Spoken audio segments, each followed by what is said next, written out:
আজকের এই ভিডিওর মাধ্যমে দেখাবো যে কিভাবে হোয়াটসঅ্যাপের মধ্যে অ্যাকাউন্ট কিভাবে তৈরি করতে হয় বা অ্যাকাউন্ট কিভাবে বানাবেন সেটাই দেখাবো। তার জন্য প্লে স্টোরটিকে ওপেন করতে হবে। ওপেন করার পর আপনাদের যে হোয়াটসঅ্যাপের অ্যাপটি রয়েছে ওটাকে ইনস্টল করে নিতে হবে। আমি যেহেতু এখান থেকে ইনস্টল করে নিচ্ছি, নতুন মোবাইলে খুব সহজে এটা করতে পারবেন। এবার এখান থেকে ইনস্টল যখনই হয়ে যাবে তারপর এখানে কি করবেন, আপনাদের ব্যাক চলে আসতে হবে বা এখান থেকে ওপেন করতে পারেন। যেহেতু আমি ব্যাক চলে আসছি, আসার পর আমার যে হোয়াটসঅ্যাপের অ্যাপটি এটাকে ওপেন করে নিচ্ছি। হোয়াটসঅ্যাপটিকে ওপেন করার পর এখানে আপনাদের এখানে এগ্রি অ্যান্ড কন্টিনিউ অপশানে ক্লিক করতে হবে। আমি এখানে ক্লিক করে দিচ্ছি, আপনারা ক্লিক করে দিন। এবার এখানে অ্যালাউ চাইবে, অ্যালাউ করুন। তারপর মোবাইল নাম্বার যেটা রয়েছে আপনার সেটা দিয়ে দিন। যেহেতু আমি এখানে মোবাইল নাম্বারটি দিচ্ছি, তারপর এখানে নেক্সটে ক্লিক করে দেবো। আপনারা নেক্সটে ক্লিক করে দিন। নাম্বার ঠিকঠাক আছে কিনা একবার দেখে নিন। করার পর এখান থেকে দেখতে পারবেন আপনাদের নাম্বার যদি ঠিক থাকে ভালো কথা, না থাকলে এবার এডিট করে আপনারা এখান থেকে নাম্বার ঠিক করতে পারবেন। আর হয়ে গেলে পর এখানে ইয়েস অপশানে ক্লিক করে দিন। আমি করে দিচ্ছি। তারপর এখানে কন্টিনিউ অপশানে আপনারা ক্লিক করুন।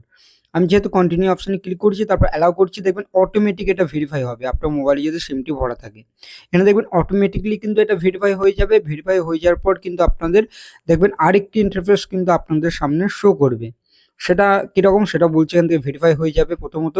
এবার হয়ে গেলে পরে এরকম দেখাবে। এখানে আপনারা কী করবেন, সিম্পলভাবে এখান থেকে আপনারা এটা অ্যালাউ করুন। অ্যালাউ করার পরে এইগুলোকে অ্যালাউ করে দিন, তাহলে আপনাদের ভিডিও কল বা আপনাদের মেসেজ আসতে সুবিধা হবে। এবার এইগুলো করার পর এখান থেকে আপনাদের নাম সেট করতে বলছে, নামটি একটি দিয়ে দিন। যেহেতু নাম দিয়ে দিয়েছি, এবং ওই গ্যালারি ওখানে ফটোর আইকনে ক্লিক করার পর এখান থেকে যে কোনো ফটো আপনারা এখান থেকে নিতে পারেন।